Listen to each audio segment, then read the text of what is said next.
Hello, ladies and gentlemen of the StarCraft Nation. Zoya here from the StarCraft Squad. And today I'm interviewing one of my favorite players. If you ever watch any of our StarCraft corners or any of these games I've casted, you know that he's the reason I went Terran. And today we are with ROOTqxc. How are you today, man? Doing pretty good. Awesome. So we're going to drive straight into the questions. So you've got a pretty colorful past here with StarCraft 2 and StarCraft Brood War. Why don't you just start with, what you did on Brood War? I mean, you got high B on Icy Cup, which is pretty good, and then, go through the beta and then, of course, StarCraft 2. Sure. So, I played Brood War, and I was a noob for a long time, and then I decided I wanted to be competitive in it. I started playing a lot. And I went from D on Icy Cup to B in about a year. I got beta, and then I started playing a lot of beta. Pretty much played in every tournament I could, every event. But I have been a full-time college student the entire time, so it's been difficult. And the last 3 months I've been in Madrid studying abroad, and have some rather mixed tournament results since then. Yeah, I remember hearing that. You went to Harvey Mudd, which is an extremely good college. How's it going there? I mean, about as good as it could be going considering the circumstances. Right. So, not great, but I'm getting through it.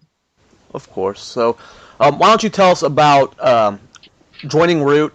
Did they come to you, or did you go to them? And what was the process you went through? Did you sign a contract and all that jazz?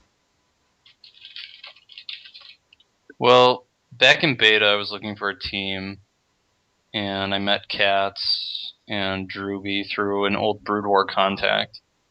And we played some practice games and we talked a bit, and they offered me a spot on the team, which at the time was just kind of an idea. I think I was the third, maybe fourth person to join.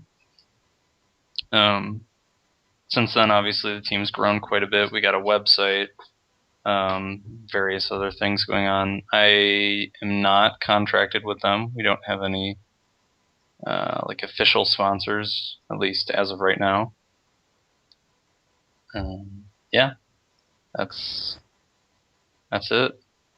Awesome. Do you like it there? And how do you like your teammates? Do you enjoy them being your practice partners and stuff?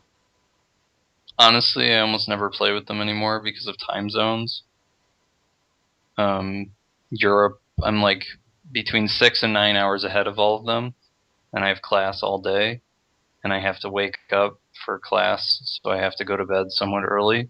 So generally I play with Europeans. But they're all really good guys. I like hang out with them at the LANs and different things. That's awesome. Sucks you can't play with them as much though. So picking Terran, were you Terran back in Brood War, or was it just you transferred to Terran in StarCraft 2, or how did you go about doing that? When I was a noob in Brood War, I played all races, and I mostly played like matchups. And when I decided I was going to try and get better, I realized that, well, I also decided that I needed to pick a race. And I realized that I hated playing against Terran, so can't beat him, join him.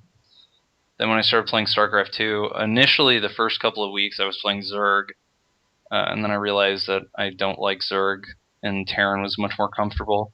It's much more difficult to switch a race than I think a lot of people would say. Like, you hear certain players, and I'm not going to name names, Hydra, complain a lot about Zerg, or their race in particular. And then there are people like, Hydra, why don't you switch races? Like, the reality is it takes a long time and a lot of games to switch races. It's very difficult. Even going from Brood War to StarCraft 2, there was a lot of pressure to stay with Terran. I had already done so much. I even tried to switch to Protoss once or twice,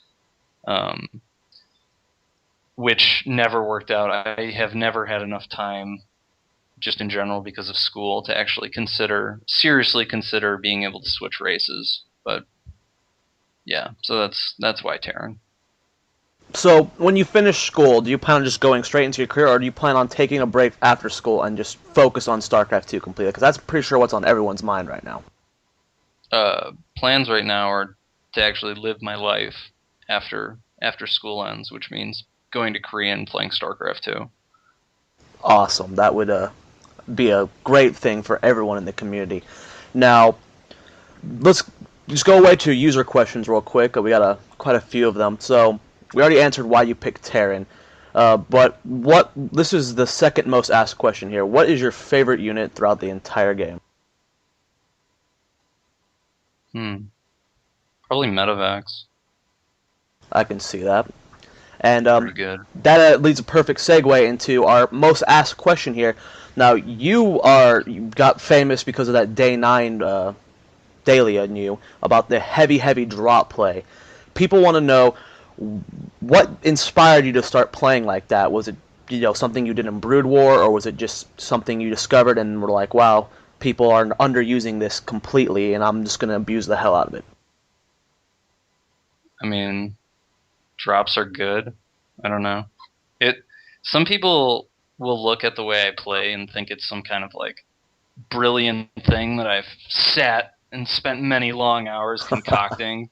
The reality is, like, I have severe attention issues and hate doing the same thing for very long. And so I like to convert, like, when I play, my favorite way to play is to do as many different things as possible all at once and win via multitasking. And drops are one of the most effective ways to do that. Oh, At least that's what I tell myself. Well, that actually makes sense. I like that answer. Now, throughout all of StarCraft 2, Korea, and everything, who is your favorite player?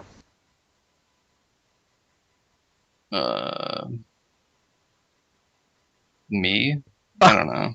I love that answer. That is, I'll go with that one. That works. So, what about a rival? If you had to pick someone to be your rival. I have a couple rivals. I have lost a lot of money and a lot of opportunities to Hydra, Huck, and to a certain extent also Select. Those are the three main people that I have seen a number of times in tournaments and fairly consistently lose to. All right. So, you're also known because you play in pretty much a shitload of tournaments, or at least you used to, and you would dominate almost all of them. Were you just looking for every opportunity to get your name out there, or were you just like, okay, I'm bored, gonna play in a tournament? There is no such thing as QXC being bored. Um, I ever since the beginning, I set my sights very high in terms of what I wanted to do with the game, and it is no understatement when I say that my goal from the absolute very start was to be one of the best and eventually be the best and beat the Koreans. And the way that I saw to do that was to practice as much as possible and to put myself in as many challenging circumstances as I could and work my way through them. And so I played in every tournament I could, every show match I could, just as a way to gain experience and figure out how the system works. Playing in tournaments is not as easy as some people would make it out to be. It definitely requires a different set of skills, and I think the only way to really obtain those is to play in tournaments. Okay. So, if you had to pick a best of 5 against any player in the world and to be broadcasted just like the Jinro versus Idra Clash of Titans was, who would you like to play? Does it have to be now? No. Because I wouldn't want to do it now. I'm actually not terribly confident in Well, at the most of my best of matchups your right now. ability, then, when you had the Yeah. I mean, probably whoever the most famous player at the time is. Right now, it would be MC. Okay.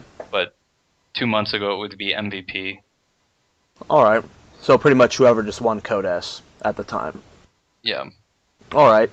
So last viewer question for now. So obviously this is going to be school, but besides that and StarCraft 2, I mean, is there anything else you do in your spare time? I heard you're really into parkour. I'm not like really into parkour. So this is a bit of a misconception that I don't really care how many people see this, but I do want to clear it up at least in some kind of public forum. Some people were criticizing, I don't know if you saw any of my interviews post IEM, but some people were criticizing how one of the kind of reasons that I used for why I did poorly at IEM was because I was spending more time doing parkour than I normally would doing some kind of athletic activity. And actually, I just want to explain that because I've been thinking about it recently, and you gave me the opportunity to explain it. So suck it, sit down, shut up, and listen.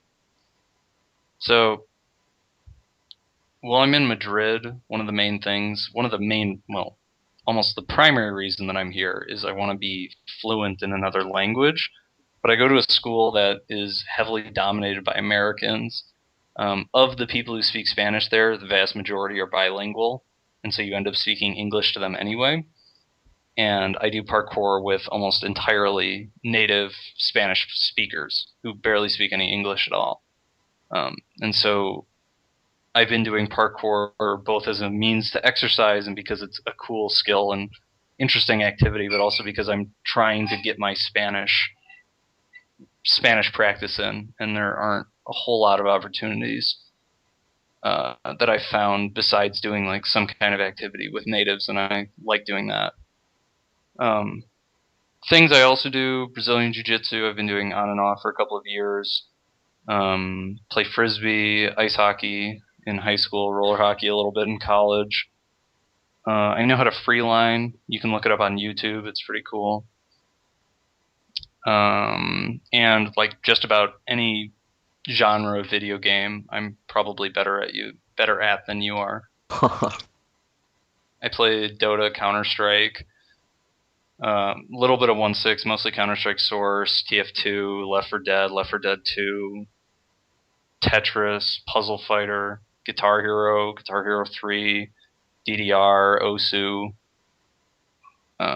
Yeah, I played a lot of different games and done a variety of physical activities. I also used to write poetry back in high school, and I actually have a goal of one day writing a book.